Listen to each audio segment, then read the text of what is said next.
ایرانی وزیر خارجہ عباس اراغچی نے خلیج فارس اور ابنائے ہرمز میں جاری حالیہ عدم استحکام کا ذمہ دار براہ راست امریکہ اور اسرائیل کو قرار دیتے ہوئے کہا ہے کہ خطے میں کشیدگی ان کی جارحیت کا نتیجہ ہے۔ جنوبی کوریا کے خصوصی ایلچی سے ملاقات کے دوران عباس اراغچی نے عالمی برادری پر زور دیا کہ وہ امریکی اور اسرائیلی جرائم کی واضح الفاظ میں مذمت کرے۔ انہوں نے واشنگٹن کو خبردار کیا کہ ایران بین الاقوامی قوانین کے تحت اپنی سلامتی اور مفادات کے تحفظ کے لیے ہر ممکن قدم اٹھا رہا ہے اور کسی بھی ناخوشگوار نتیجے کی تمام تر ذمہ داری جارح قوتوں پر ہی عائد ہوگی۔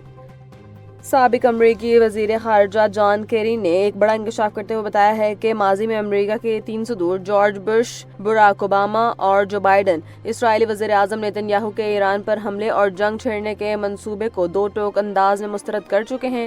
جان کیری کے مطابق ان صدور نے ایران کے ساتھ معاملے کو پرامن طریقے سے حل کرنے کو ترجیح دی اور جنگ کے حق میں نہیں تھے۔ انہوں نے ویتنام اور عراق کے جنگوں کا حوالہ دیتے ہوئے متنبہ کیا کہ تاریخ کا سب سے بڑا سبق یہی ہے کہ امریکی عوام کو دھوکہ نہ دیا جائے اور خطے کو کسی نئی تباہی میں نہ جھونکا جائے۔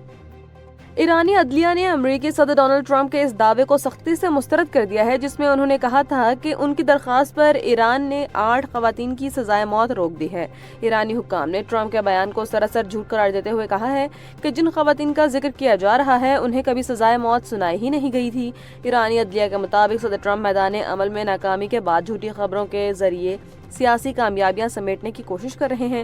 واضح رہے کہ صدر ڈونلڈ ٹرمپ نے سوشل میڈیا پر دعویٰ کیا تھا کہ ایران نے ان کے احترام میں 8 خواتین کی پھانسی روک دی ہے اور ان میں سے 4 کو فوری رہا جبکہ بقیہ کو 8 ماہ کی قید دی جائے گی۔ تاہم تہران نے ان تمام دعووں کو بے بنیاد قرار دے کر مسترد کر دیا ہے۔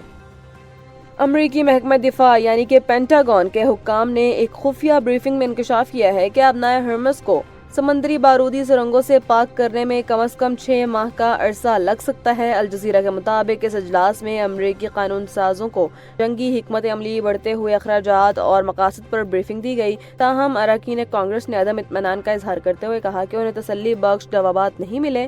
اجلاس کے دوران ایران کے ایک اسکول پر حملے جن میں 165 کم عمر طالبات شامل ہوئی تھیں اس کے بارے میں بھی سخت سوالات اٹھائے گئے جن پر پینٹاگون کے حکام نے خاموشی اختیار کیے رکھی۔ لبنان میں جاری جنگ بندی کے باوجود اسرائیل کی جانب سے مسلسل خلاف ورزیاں سامنے آ رہی ہیں، جہاں مشرق وادی بقا میں اسرائیلی ڈرون حملے میں حزب اللہ کے 2 ارکان شہید ہو گئے۔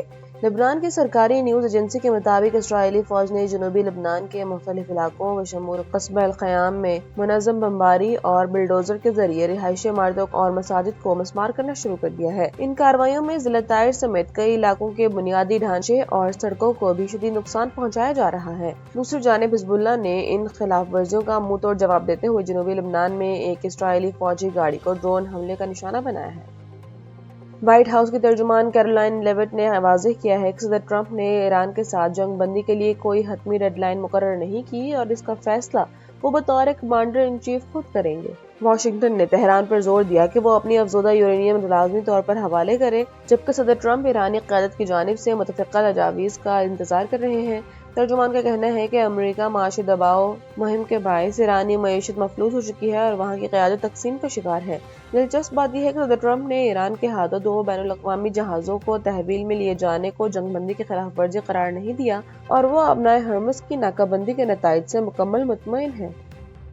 وزیر اعظم شہباز شریف نے ملک میں الیکٹرک وہیکلز کے فروغ کے لیے ہنگامی بنیادوں پر اقدامات کی ہدایت کرتے ہوئے کہا کہ آئندہ 5 سالوں میں 30% گاڑیوں کو بجلی پر منتقل کرنے کا ہدف مکمل کیا جائے۔